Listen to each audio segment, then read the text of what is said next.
was out the other day buying some false breasts and paid with a £10 note, and the assistant held the £10 note up to the light there just to check if it was real.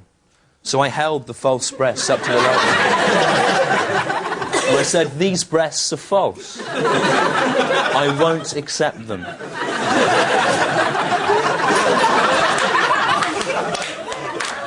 That didn't actually happen at all.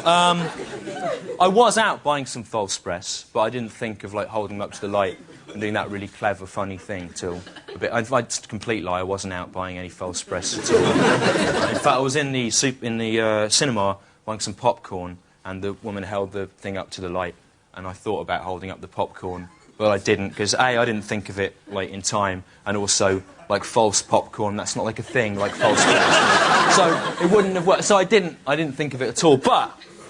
that is a bit like those situations you get in when you think of the witty thing to say much later. You know, I was sitting in a cafe in Leicester Square, right, and there's this sugar bowl in front of me, and I was piling up all the sugar into, like, a little dry stone wall of sugar in front of me in the sugar bowl.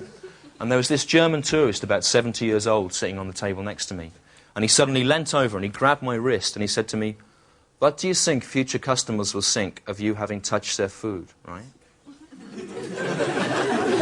And quick as a flash, because I was really on the ball that day, right, I went, "I don't know, sorry."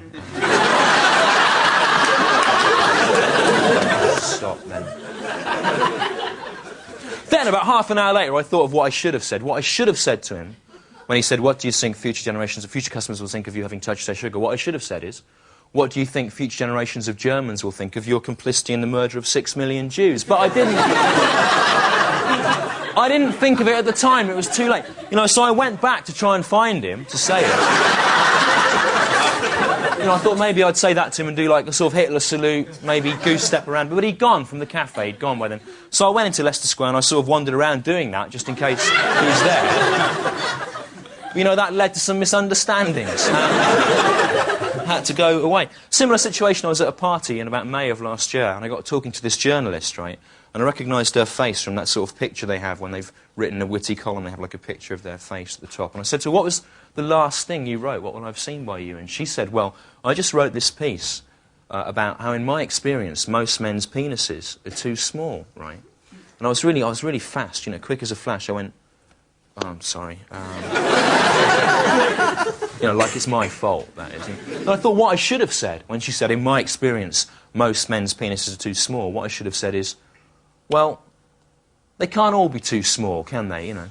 Maybe it's just that your vagina is too big." But I didn't think of saying that, you know. And then I was thinking that's a really strange thing that sort of women get together and they kind of bond with each other by, like, getting together in little groups and, like, laughing about how bad at sex men are and how, like, inadequate their partners are. But men, conversely, men do not do that. Men don't go out in a group and, like, slag off women and how bad they are at sex together. That doesn't happen. And I was thinking, why is that? And I think there's two possible reasons for that. One, because I think men, as a group, have a greater respect for the sanctity of the sex act, for the privacy of the moment. That's one reason.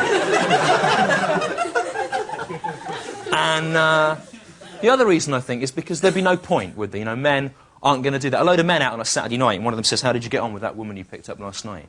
The bloke isn't going to go, "Well, it wasn't great, you know, I found that her vagina was too big." That isn't going to happen, you know. That would serve no purpose.